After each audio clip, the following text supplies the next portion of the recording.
YouTube is filled with a lot of fascinating information, especially depending on what field you in. If you like, toys, they have that, action figures, flags, pins, computers, reviews. There's so much stuff. I just happen to like watches.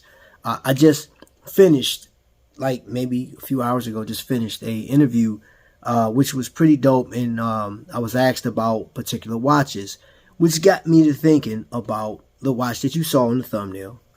It's not a watch that I probably more than likely would have never looked towards. But, another collector, word of mouth deal. And then I went and looked at a Teddy Bulbasaur video on this brand. And there's a lot of information. We're talking about the Mido. It's a Swatch Group brand. And it's nice. It's a nice watch. But again, it's a watch that will fly completely under the radar in comparison to what's out there right now. All the watches that's offering. So I'm going to go through the watch. And I'll point out some things that I like and point out some stuff that, I wasn't too fond of. But overall, I give you my up-close verdict of the watch. This is the Mido. This is the Multifort. Now, this is a compression-style watch, and it's not compression at all. And what that means is basically the deeper a watch goes, the more water depth ratio it becomes because of the pressure. But this is, it's a pretty stylish watch. It has sort of a sandwich style going on with it. The lume is pretty nice. Now this part right here looms orange, and then the rest of it looms like blue. And this dial up here, once you unscrew it, change the dial. Screw that back down. And then you have this is a screw down. And then that changes the time and date and everything.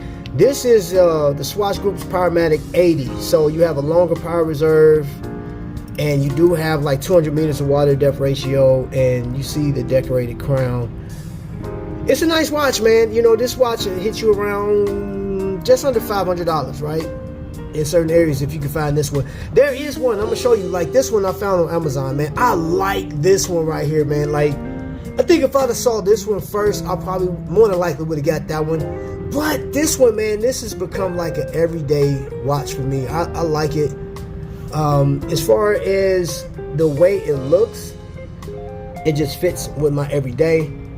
And I'm not trying to do anything that like dressy and stuff like that, man. It just goes on me with my walks. And I think it's a nice watch.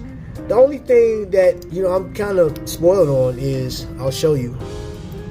Once you close that, like friction clasp, right? Let me show you something.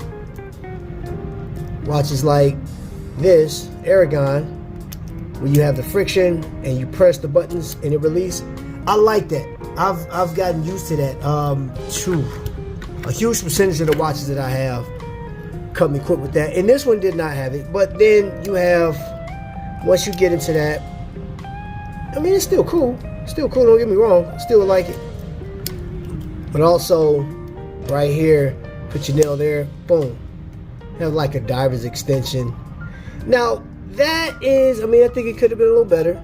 But they did have a model with this hat. This came with a butterfly clasp, and I've seen a reviewer talk about how that digs into his wrist. But here's the deal: you can find this on Ashford for like $474. The silver one that I found, this was on Amazon. So if you like that one, that was like $489. It's one of those things, man, where if this is fit into your current collection, get it. But again, in my opinion, the Mido is going to always fall under the radar because there's so many different watches, man. If you're going Long Island watches, there's compression style watches there. I don't know. It's all about marketing, man. It's all about, what watches is popular. This one, I don't believe it's that popular. I haven't seen it that often, but I like the watch. So you take that for what it's worth. And tell me in the comment section what you think of this watch, man. I think it's pretty nice. So, until the next lightning strike, ladies and gentlemen, you guys be blessed.